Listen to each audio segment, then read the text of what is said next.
हाँ भाई final year. तो क्या बात चल रही थी? हर्डमानिया के ब्लड सर्कुलेशन के बारे में, है ना? तो अगर हम हाँ ठीक, तो हम बात कर रहे थे कार्डियोवास्कुलर वेसल के बारे में, ठीक है। थोड़ी देर पहले ही मैंने बताया था जो कार्डियोवास्कुलर वेसल होता है उसका क्या फंक्शन होता है, वो हमेशा दो ब्रांचेस में डिवाइड होता है, एक छोटी और एक बड़ी।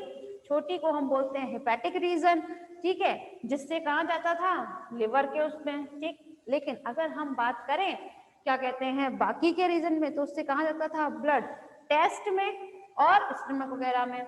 फिर मैंने ये कहा था कि वो अपने लेफ्ट हैंड साइड में मुड़ जाता है और फिर मुड़ने के बाद फिर से उसके वो तीन ब्रांच होते हैं, middle, dorsal and ventral. Dorsal, ventral ये सब भी किसी न किसी रीजन में जाके ब्लड पहुंचाते थे। तो बस वही सब चीज याद रखते हुए हम क्या करेंगे, थोड़ा सा आगे बढ़ते हैं। कार्डियोवास्कुलर वेसल से ब्लड कहाँ जाएगा? एक तो टेस्ट में, याद आया, टेस्ट में, स्टमक में, ठीक है, गोनेड में बताया था ना, गोनेड में जो मिडिल वाला जो पार्ट था वो कहाँ जाता था, उसका ब्लड हो जाता था मिडिल ब्रांच से सीधे गोनेड में, डोर्सल इंटेस्टाइनल। डोर्सल वाला पार्ट जो था उससे कहाँ जाता था, डोर्सल इंटेस्टाइनल वाले पार्ट, ठीक है, क्लियर है। उसके बाद में अब क्या होगा, यहां तक जैसे ही ब्लड पहुंचता है इनमें से फिर से ये ब्लड इन सब में से होता हुआ कहाँ पहुंचेगा, ब्रैंकियोविसरल वेसल में। कहाँ जाएगा ये, यहां से जाएगा ब्रैंकियोविसरल वेसल में। अब एक बात बताओ, सारे ऑर्गन्स में जब ये पहुंच गया है ब्लड, अब वहां से जब ये ब्रैंकियोविसरल वेसल में आता है तो ब्लड कैसा हो जाएगा, यहाँ पर ब्लड हो जाएगा आपका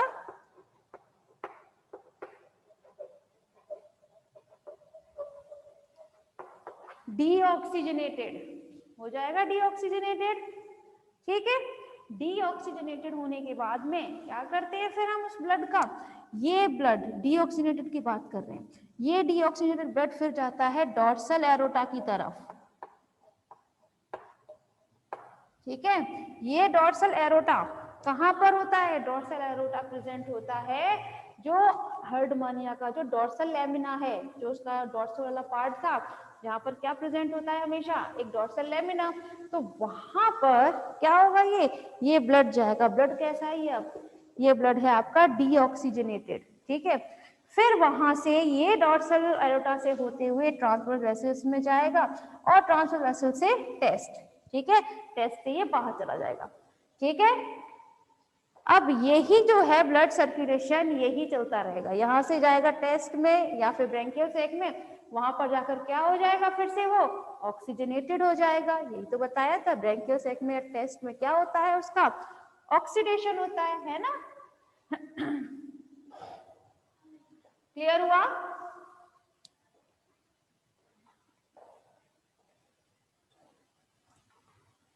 हाँ भाई, यस, रिपीट करना है तो फिर नहीं होगा ना, चलिए ठीक है, फिर क्लियर है, तो बस मुझे क्लियर ही चाहिए था। आगे चलते हैं फिर हम।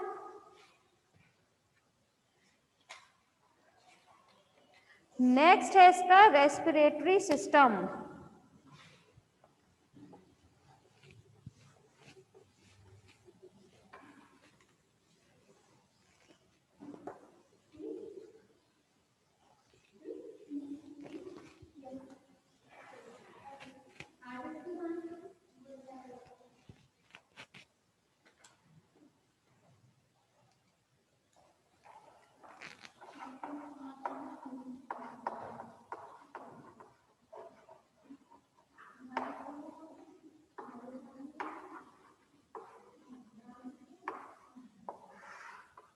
रेस्पिरेटरी सिस्टम, ठीक है। अगर हम रेस्पिरेटरी सिस्टम की बात करें क्लास, तो इसमें रेस्पिरेशन जो है, ठीक है, हाँ भाई, अगर हम बात करें रेस्पिरेशन की तो हर्डमानिया में रेस्पिरेशन जनरली बॉडी सरफेस से होता है, ठीक है। कहां से होता है इसमें, बॉडी सरफेस से,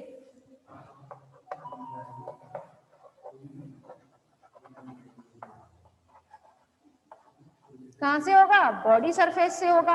अब आप लोगों को पता है कि बॉडी सरफेस के अलावा भी इसमें क्या होता है, इसके ऊपर टेस्ट प्रेजेंट रहेगा। ठीक है, क्या प्रेजेंट रहता है इसकी बॉडी पर, टेस्ट प्रेजेंट रहता है। तो टेस्ट जैसे ही इसकी बॉडी पर है तो जाहिर सी बात है बॉडी सरफेस से तो ये रेस्पिरेशन कर ही रहा है, साथ साथ में ये रेस्पिरेशन करता है टेस्ट से। मैंने थोड़ी देर पहले क्या बताया था कि ब्लड का ऑक्सीडेशन कहाँ पर होता है, टेस्ट में एंड ब्रैंकियल सैक में, यही तो बताया था। तो इसके रेस्पिरेशन के लिए ये generally test and branchial sac इनका यूज करता है ये। ठीक है, समझ में आ रहा है। तो रेस्पिरेशन के लिए सर कोई बहुत खास वो नहीं होता है कोई ऑर्गन, इसके लिए डायरेक्ट ये किससे करता है, ब्रैंकियल सैक, टेस्ट या फिर उसका जो बॉडी सरफेस होता है उससे ये रेस्पिरेशन करता है। ठीक है, और अगर हम बात करें इसके रेस्पिरेशन की तो आप लोगों को पता है कि जो ब्रैंकियल सैक है, ठीक है, इसमें क्या प्रेजेंट रहते हैं, स्टिग्मेटा। ठीक है, स्टिग्मेटा पर प्रेजेंट होते थे सीलिया, याद है ना, सीलिया प्रेजेंट होते थे। सीलियरी मैकेनिज्म की वजह से ही तो भाई क्या होता था, फीडिंग की प्रोसेस होती थी। तो ये सीलिया है, ये क्या प्रोसेस करते हैं, इसकी वजह से वाटर करंट होता है ना, सीलिया की वजह से क्या हो जाता है, वाटर करंट। वाटर करंट जैसे ही होगा वैसे ही वाटर जो है वो किस में जाएगा, direct branchial aperture, branchial siphon, branchial sac, फिर उसके बाद में यहाँ सीलिया में से होते हुए, अभी स्टिग्मेटा है ये, सॉरी ये स्टिग्मेटा है। ठीक है, तो अब सीलिया में से जब ये वाटर निकलता है, मैंने बताया था ना उस दौरान जब आपको डाइजेस्टिव बताया जाता है डाइजेशन में कि किस तरह से जैसे ही सीलिया क्या करता है, वाटर को तो बाहर आने देता है, वाटर को तो बाहर आने देता है, बाकी ऑर्गेनिज्म को वहीं रोक लेता है अपने ब्रैंकियल सैक में। बस उसी चीज को याद करते हुए देखें तो ये वाटर जब बाहर आता है ना सीलिया को क्रॉस करके स्टिग्मेटा में से, तो जो उसकी हर्डमानिया की जो वेसल्स होती हैं उसकी वॉल बहुत ज्यादा पतली होती है। ठीक है, इसकी वॉल कैसी होती है, बहुत ज्यादा पतली होती हैं, जिस वजह से इनमें गैसियस एक्सचेंज,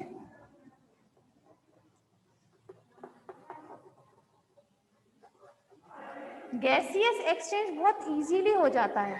ठीक है, कैसे हो जाता है, सॉरी बहुत इजीली हो जाता है।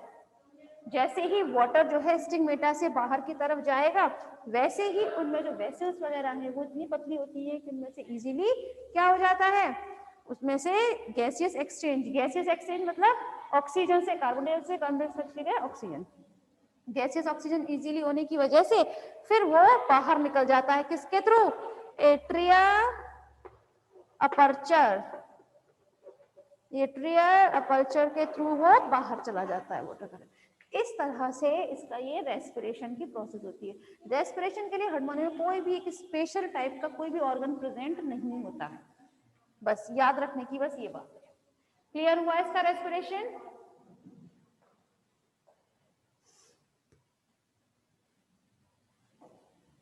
फाइनल ईयर क्लियर हुआ बेटा?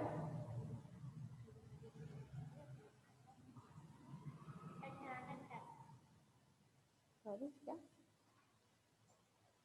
हाँ रेस्पिरेशन भाई, यस नो क्या पता है, अच्छा ठीक है गुड। चलिए फिर हम अपने आगे उसकी बात करते हैं। कहाँ गया ये?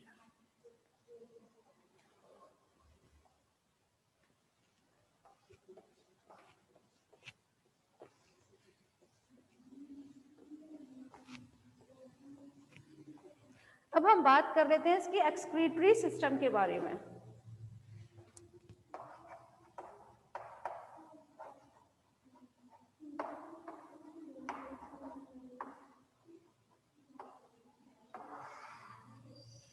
एक्सक्रीटरी सिस्टम,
हाँ भाई, अगर हम बात करें हर्डमानिया के एक्सक्रीटरी सिस्टम की क्लास, ठीक है, तो इसमें एक्सक्रीटरी ऑर्गन के तौर पर एक ग्लैंड पाया जाता है, जिसे हम बोलते हैं न्यूरल ग्लैंड।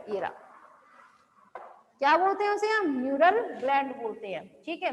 ये न्यूरल ग्लैंड जो होता है ये नर्व गैंग्लियन के ऊपर प्रेजेंट रहता है। कहाँ प्रेजेंट रहेगा? ये जो नर्व गैंग्लियन है इसके ऊपर प्रेजेंट रहता है ये, ठीक है।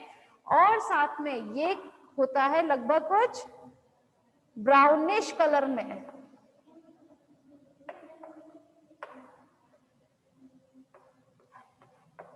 ठीक है। इसके लिए अगर हम ये कहें हर्डमानिया में एक्सक्रीटरी ऑर्गन जो है वो क्या होता है? That is a neural organ, ठीक है। और कभी कभी इसमें कुछ एसेसरी ऑर्गन भी होते हैं भाई। अगर हम बात करें एसेसरीज की तो यस, हर चीज में एसेसरी ऑर्गन तो होते ही हैं। अगर हम बात करें एक्सक्रीटरी सिस्टम में हर्डमानिया के में ऐसे कौन से ऑर्गन्स है जो एसेसरी ऑर्गन्स होते हैं, तो हम बोलते हैं दैट इज अ नेफ्रोसाइट। हाँ, अच्छा ठीक है।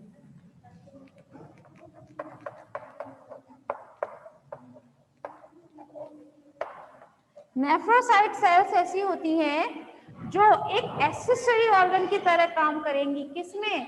हर्डमानिया के एक्सक्रीटरी सिस्टम में, ठीक है। वहां पर जैसे हम लोग जनरली जानते हैं न्यूरल ग्लैंड तो है ही जो वहां पर एक्सक्रीशन का काम करेंगी, लेकिन साथ में नेफ्रोसाइट भी होती है जो एक्सक्रीटरी सिस्टम का काम करती हैं। आप लोगों ने जनरली पढ़ा होगा स्टार्टिंग में जब वो बताया था टेस्ट का स्ट्रक्चर बनाया था, तो उसमें कुछ ट्यूबरकिल बनाई थी मैंने, यहाँ पर बनाई थी ना, यहाँ पर इस तरह से ट्यूबरकिल है ना। तो वो ट्यूबरकिल जो होती हैं वो इसमें थोड़ी मदद भी करती हैं, ठीक है। क्या करती है ट्यूबरकिल? इसमें मदद करती है। अगर आप लोगों को डायग्राम थोड़ा बहुत भी याद है तो, ठीक है। एक्सक्रीटरी सिस्टम में अगर हम बात करते हैं इसके, तो इसमें सिर्फ और सिर्फ ये न्यूरल ग्लैंड जो है ये आगे चलकर जो नर्व गैंग्लियन से मिलती हैं, तो वहां पर एक कॉम्प्लेक्स बनता है। जैसे ही ये न्यूरल ग्लैंड जो है किससे के मिलेंगी? नर्व गैंग्लियन से, तो वहां पर एक कॉम्प्लेक्स बनता है जिसे हम बोलते हैं न्यूरल कॉम्प्लेक्स। क्या बोलते हैं? That is a neural complex. और ये चीजें किसके कहां पर प्रेजेंट होती है? ये प्रेजेंट होती है आपके डोर्सल ट्यूबरकल। ये आपको डोर्सल ट्यूबरकल दिख रहा है ना, ये इसके ऊपर की तरफ प्रेजेंट रहेंगी, ठीक है। मैम प्लीज आप पहले मेरा वो निकालें। हाँ भाई, समझ में आ रहा है आप लोगों को?